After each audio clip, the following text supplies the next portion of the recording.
These many then shall die, their names are pricked. Your brother too must die.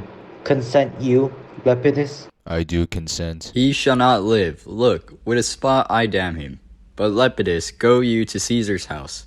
Fetch the will hither, and we shall determine how to cut off some charge in legacies. What? Shall I find you there? Or here, or at the Capitol. This is a slight unmeritable man. Meet to be sent on errands. Is it fit? The threefold world. Divided, he should stand one of the three to share it. So you thought him, and took his voice, who should be pricked to die, in our black sentence and prescription. Octavius, I have seen more days than you. And though we lay these honors on this man, to ease ourselves of divers slanderous loads, he shall but bear them, as the ass bears gold, to groan and sweat under the business, either led or driven as we point the way. And having brought our treasure where we will, then take we down his load and turn him off, like to the empty ass, to shake his ears and graze in commons. You may do your will, but he's a tried and valiant soldier. So is my horse, Octavius, and for that I do appoint him store of provender. It is a creature that I teach to fight, to win, to stop, to run directly on. His corporal motion governed by my spirit, and in some taste is Lepidus but so.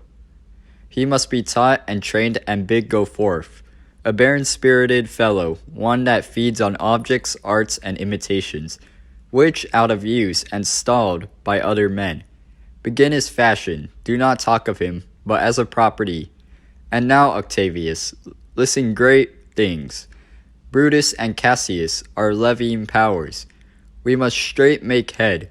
Therefore let our alliance be combined, our best friends made, our means stretched, and let us presently go sit in council. How convert matters may be disclosed, and open perils Serest answered. Let us do so, for we are at the stake, and bade about with many enemies, and some that smile have in their hearts, I fear, millions of mischiefs. Stand, ho. Give the word, ho, and stand. What now, Lucilius? Is Cassius near? He is at hand, and Pindarus is come, to do you salutation from his master. He greets me well, your master, Pindarus, in his own change, or by ill officers, hath given me some worthy cause to wish things be done undone. But if he be at hand, I shall be satisfied. I do not doubt but that my noble master will appear, such as he is full of regard and honor. He is not doubted. A word, Lucilius, how he received you, let me be resolved. With courtesy and with respect enough, but not with such familiar instances, nor with such free and friendly conference, as he hath used of old. Thou hast described a hot friend cooling. Ever note, Lucilius, when love begins to sicken and decay, it useth an enforced ceremony. There are no tricks in plain and simple faith, but hollow men, like horses hot at hand, make gallant show and promised of their mettle. But when they should endure the bloody spur, they fall, their crests, and like deceitful jades, sink in trial. Come army on. They mean this night in Sardis, to be quartered. The greater part, the horse in general, are come with Cassius. Hark, he is arrived. March gently on to meet him. Stand ho. Stand, ho.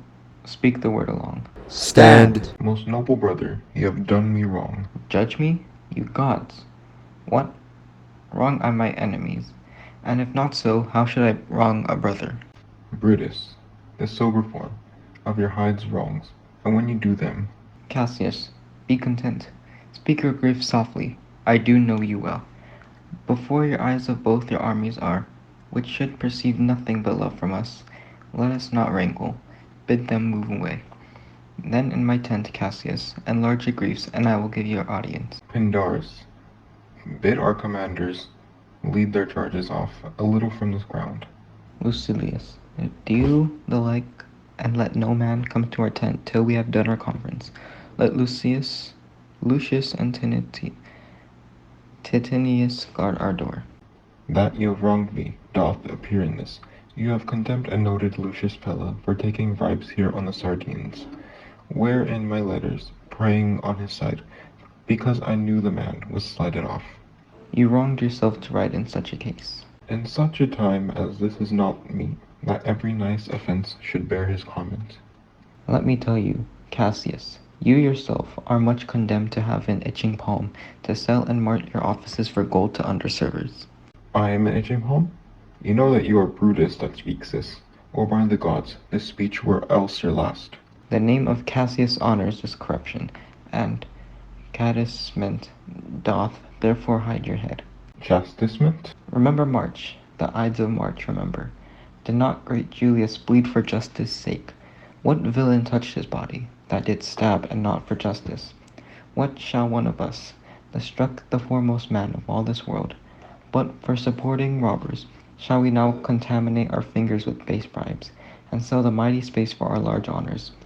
For so much trash as may be grasped thus, I'd had rather a dog and bay the moon than such a Roman. Brutus, bait not me. I'll not endure it. You forget yourself to hedge me in. I am a soldier. I, older in practice, abler than yourself to make conditions. Go to. You are not, Cassius. I am. I say you are not. Urge me no more. I shall forget myself. Have mine upon your health. Tempt me no farther. Away, slight man.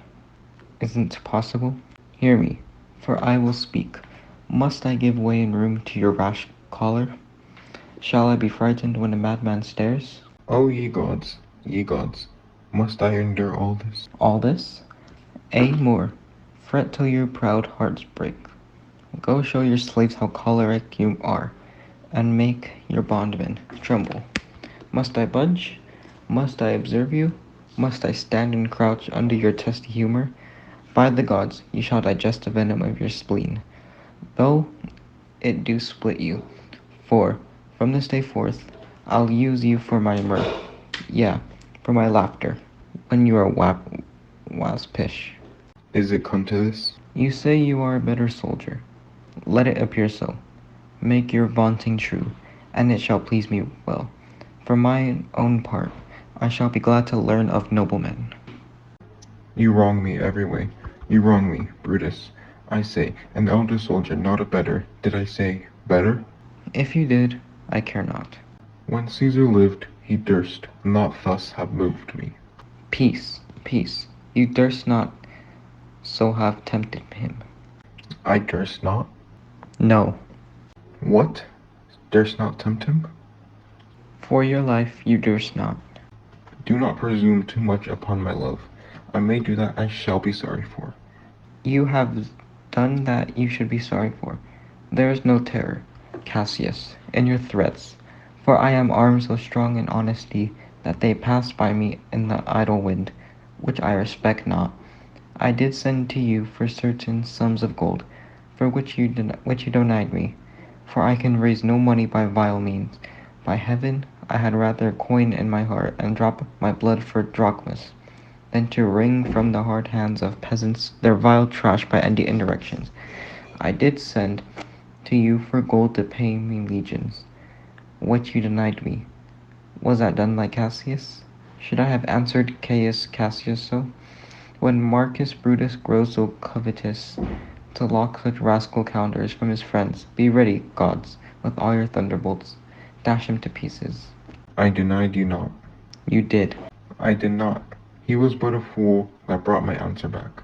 Brutus hath arrived, my heart. A friend should bear his friend's infirmities, but Brutus makes mine greater than they are. I do not, till you practice them on me. You love me not. I do not like your faults. A friendly eye could never see such faults. A flatterers would not, though they do appear as huge as high Olympus. Come, Anthony, and young Octavius, come, revenge yourselves alone on Cassius, for Cassius is aweary of the world, halted by one he loves, braved by his brother, checked like bondman, all his faults observed, set in a notebook, learned and conned by rote, to cast into my teeth.